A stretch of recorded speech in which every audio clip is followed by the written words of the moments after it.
Hey, deserving listeners, it's time to continue our journey watching Nicole and Azan on 90 Day Fiancé. My name is Dr. Kirk Honda. I'm a therapist and a professor. As I always say on these videos should not be a replacement for therapy. If you need therapy, get a therapist. You deserve it. Azan got his interview date. Okay. We worked so hard for this, me and him. I know. But that doesn't mean just because he's got the interview, it doesn't mean he's just gonna get it, right? So he'll have his interview. The officer would decide whether he gets accepted or denied. And then if he does get accepted, he can leave as soon as the next day. I don't understand why Nicole informs the mom about anything, because the mom is like 1,000,000,000% against this. So why does Nicole even inform the mom about this? So there's a few different possibilities. One is that the producers force the situation and make this conversation happen. The other possibility is that Nicole is still wanting the mom to get on board in hopes that eventually the mom will get on board. The other situation is that, as I've been always saying from the very beginning that they first showed us this dynamic, the family dynamic seems to be, who knows, I'd have to talk with them, to be one in which Nicole is the scapegoat in the family, and the scapegoat serves a purpose for the family system. Because the family system is having problems, I don't know what that is, some other issue that is a bigger problem than Nicole is, then when they focus on Nicole, then the anxiety goes down in the system. And Nicole is a part of that system. So she volunteers herself and subconsciously to say, I will be the one that will do things that will provoke people to focus on me in this family because I want the family to function well as well. And so by continuing to go back to the family and announce things and provoke these kinds of responses, it might help the family to avoid some other kind of sickness that they're trying to avoid. I don't know. It's a speculation. I've seen it a lot, though, when I've treated family. You know what I'm nervous about, Nicole? Him not getting it? Me too. You know how I feel about this, Nicole. I worry that he only wants to marry you for the visa. Do I want to be wrong on this? Yes. Are you wrong on this? Yes. It has been a financial drain on you for the last 2 years. Okay, so there's a little bit of function there. There's a little bit of healthy communication. The grandmother is taking responsibility for her feelings. She's like, I'm afraid that he is just in it for the visa. And do I hope I'm wrong? Yes, I hope that I'm wrong. So that is actually edging towards more functional communication, as I will often role play and model for the grandma of saying something like, look, Nicole, I'm afraid. I'm afraid of this, I'm afraid of that, I'm afraid of this, I'm afraid for May, and I'm just really afraid.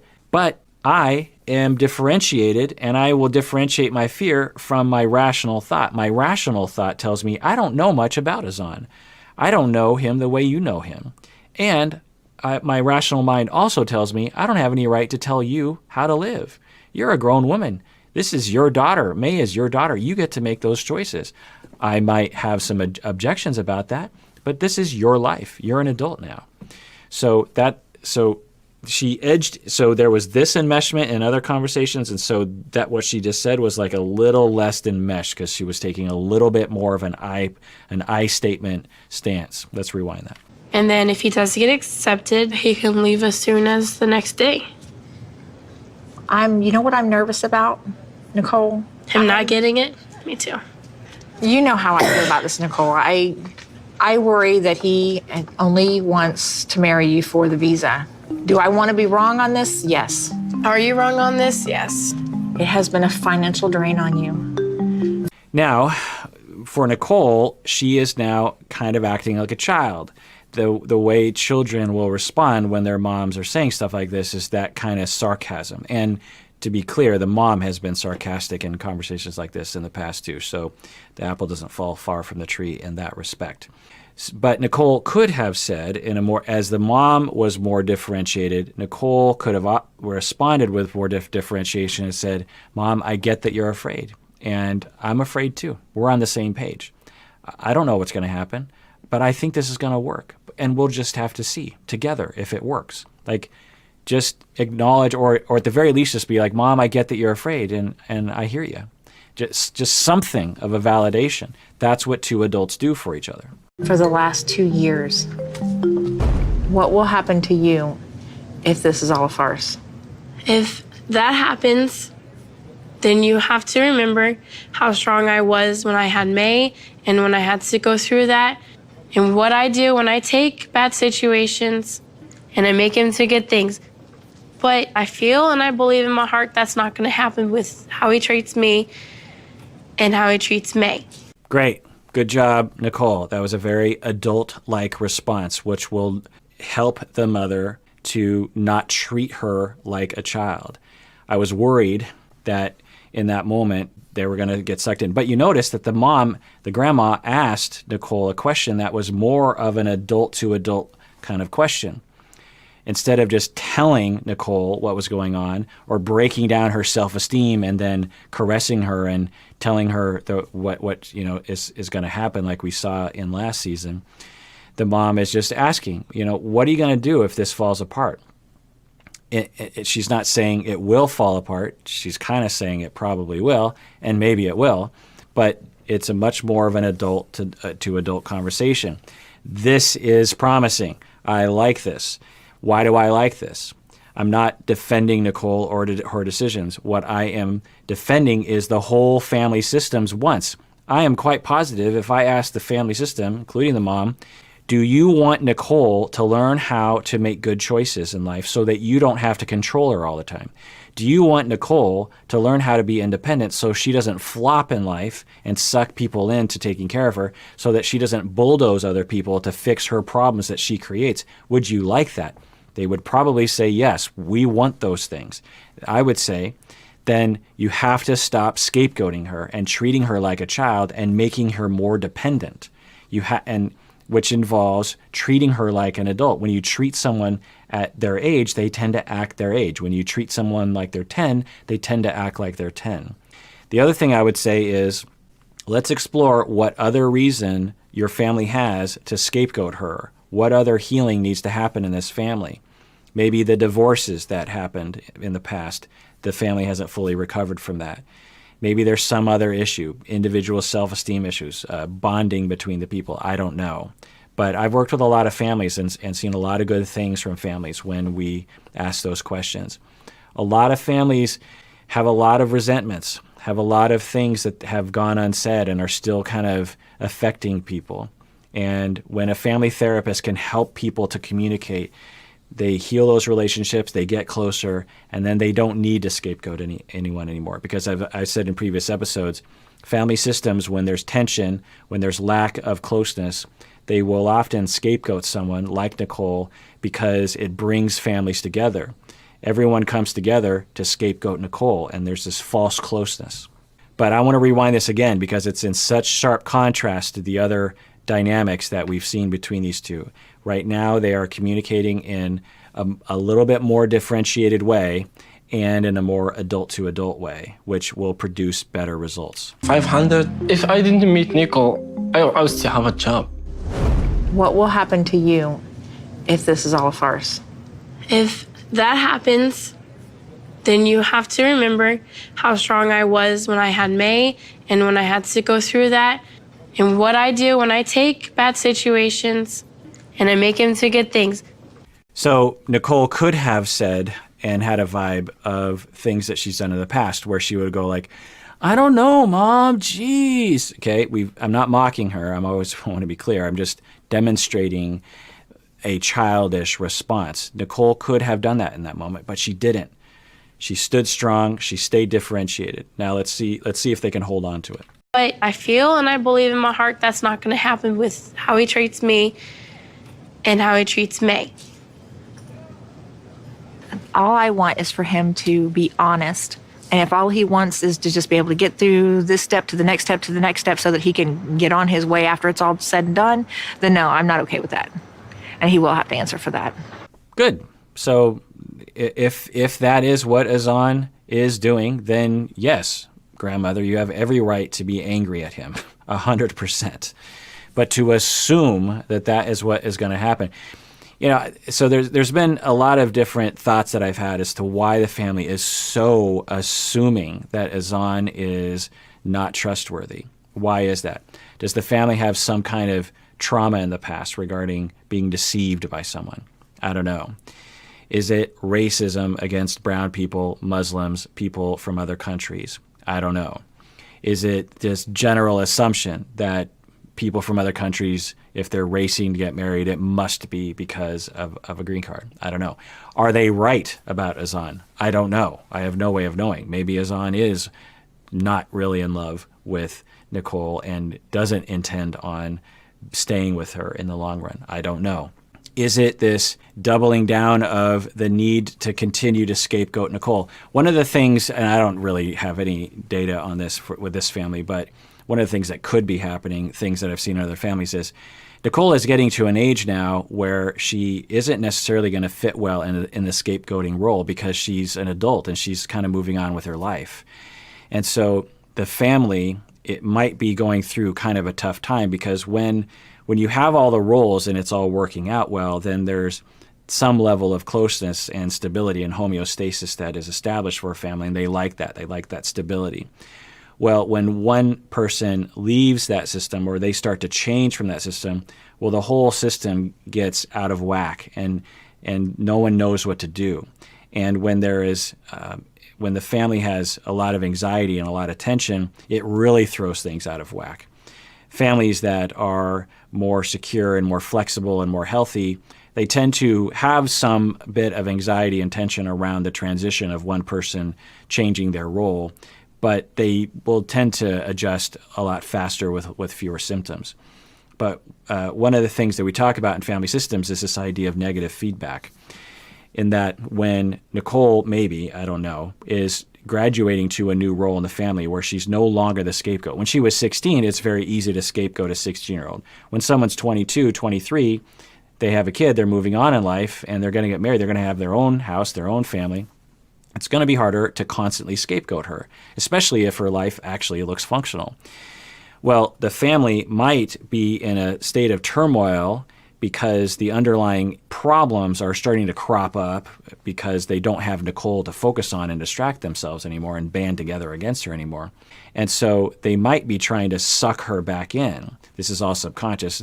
The mother isn't consciously trying, no one's consciously doing this. But systems will try to suck you back into the role. And one of the ways that you would do that is to make sure that Nicole never gets married, is to make sure that Nicole never really grows up and never establishes some life of her own.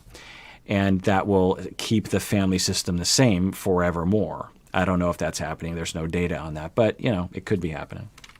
Let's say the interview doesn't go so good. What's going to happen next? So if he has his interview and then he gets denied, then that means that we would have to think of a next step, like if we can apply again, how soon can we apply again, or I could go live with him in Morocco. It's a possibility. We want to be together and we want to be together forever, so we've already been through so much, we're not going to give up now.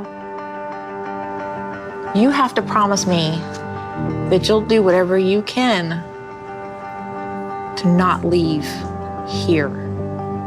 Okay, so we're starting to get a little bit more fusion back. A less fused statement from the mother would have been, okay, when you talk about moving to Morocco, that scares me and hurts me because I don't want to lose you. I don't want to lose May. That really scares me. So that would be a more differentiated. This is how I'm feeling. So we're edging more towards it getting more of a demand. Okay, you hear that tone in her voice. She's like, you have to promise me. Now, a more fused way would be like, Nicole, what are you doing? You don't know what you're talking about. Real controlling kind of aggressive language. She's pleading. She's making a request. So it's not so much of a demand, but we're starting to get back into that fusion vibe. The thing that I think happened that kept this dyad in a more differentiated state in the beginning of their conversation, more healthy state, was that the two of them going into it are like, okay, I'm not going to get in a fight. And I bet you Nicole said, okay, I know my mom's going to oppose this, so I'm going to practice what I'm going to say, and I'm going to say these things. I'm going to get these points out. Bowen, who developed the concept, Murray Bowen, who developed the concept of differentiation, talked about this in that he said, when you are even really differentiated, you're very healthy and you've had a lot of therapy, it's hard to stay differentiated in a emotional field like this for longer than a half an hour. So even in the healthiest state, he had very low expectations as to how long you could retain your individuality in the face of your family of origin. So it's possible that these two, as they're starting to differentiate and mature a little bit, they can hold on to their differentiation level for 5 minutes, and then things are just going to fall apart again. I don't know. Let's watch. I don't know. I don't necessarily want to live in Morocco, but I mean, like, I don't know. So this is just me. Maybe I'm reading into it to prove my point. I have no idea. But as the mom became more fused and more controlling, sort of edging in that direction, and less taking an I statement position of I am afraid, Nicole starts to act more like a teenager. I don't know. Let's watch that again. We want to be together and we want to be together forever. So we've already been through so much. We're not going to give up now. You have to promise me that you'll do whatever you can to not leave here. I don't know. I don't necessarily want to live in Morocco, but I mean, like, I don't know. I don't think I could watch her get on a plane and leave. It would take her away from us. It's too much to think about. Yeah, I totally get the grandmother's feelings. That would be too much to think about for a lot of grandmas, to have an ocean between you and your daughter and your granddaughter, and to worry about your child and your grandchild in another country. That would be very overwhelming, and that she is entitled to, and she's a good person for having those feelings. It means she has empathy. It means she cares. I want to be clear. Her emotions are wonderful. It means she's a human being. It means she's a good person. It means she cares about her children. What a wonderful concept, to care about your kids, right? So she is a wonderful human being for having those feelings. What do we do with those feelings, though? Do we control and demean and put down and give the vibe to our daughter that we think she's stupid? Do we compel her to oppose us just so that our daughter, because our daughter wants to prove to herself that she has her own life? Do I scapegoat her? Do I socialize my youngest boy to berate his older sister in the effort of alleviating my anxiety? Has her method of trying to alleviate her anxiety of control, has it worked? No, it's done nothing. It's only eroded the relationship as far as I can tell. And if anything, compelled Nicole to even do it more. I haven't actually said this point, so this is something of another thing that I thought of just right now. So this is what I would say to the mom. I would say, so there's a possibility that right now, because you are so enmeshed and so controlling in your voice and so putting her down in your voice and so lacking of a vibe that you believe she's competent, that Nicole is feeling very hurt by that and feeling very alone. And to have her younger brother berate her and then stepdad berate her. Everyone's berating her and she's feeling alone. Well, what do we do when we feel alone? Well, we reach out to someone. Well, she can't reach out to you because you've proven, and the family has proven, that you aren't open arms. So what is she going to do? Well, she's going to turn to Azan because Azan is there for her. Is that what you want? For her to have only Azan to turn to? And let's say Azan isn't a good partner. We don't know that, but let's say Azan is not a good partner. Wouldn't Nicole be compelled to believe Azan was a good partner because he is the only person that's listening to her? Is that what you want? So that's another possibility that's happening. So I want to be clear that the mom's emotions are wonderful, and she's a normal person for having that. But what do we do with those emotions? Do we have a systemic point of view? Do we have an understanding of the development of an adult child? Those are very important things. Nope. Not happening.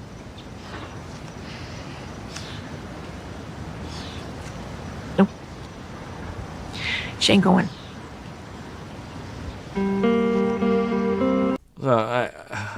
If maybe that's just an expression that she's saying, but you can't say that, Grandma. I get that you're emotional right now, but you have zero control over that. She can do whatever she wants. She's a grown woman, Nicole is. She can move to Morocco if she wants to. Now, I have actually seen families, let's say that it does result in Nicole going to Morocco. I have seen grandmas in this position go to the government and try to prove that Nicole is a terrible parent of May so that grandma can get custody of May.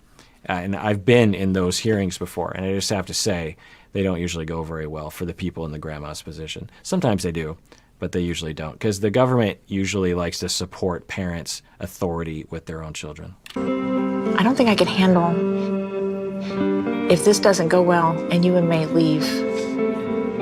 We'll see what happens. So, yeah, it's starting to edge more towards fusion. Now, the mom did something great. She's like, I don't know what I would do if that happened.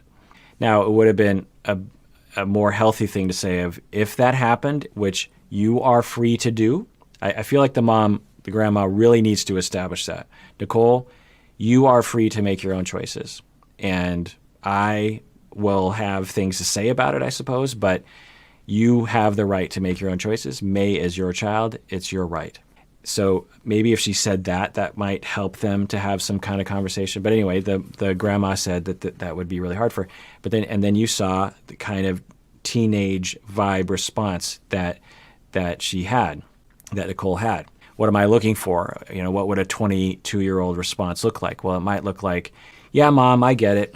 I get that you're upset, and I'm upset with you. And I wish you would just calm down a little bit, because I feel like you just think I'm an idiot, and I'm not an idiot.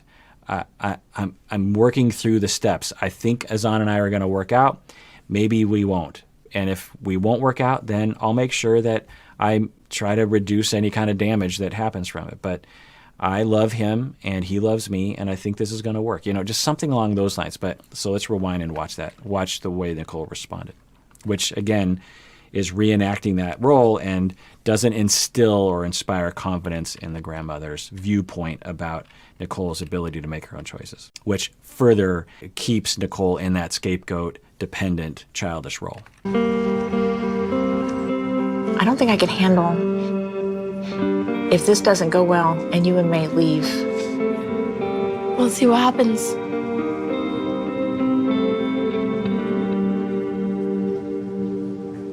Now, it's not a terrible response from Nicole. It's just like, well, we'll see what happens.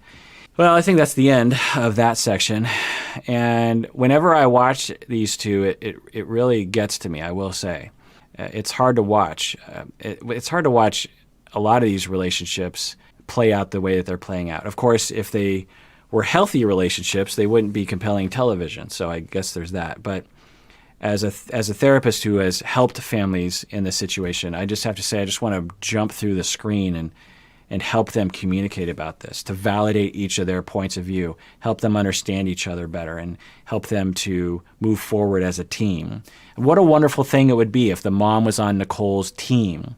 And that's one way that I might frame it if they would take to it is, Mom, you are a great ally of Nicole and May.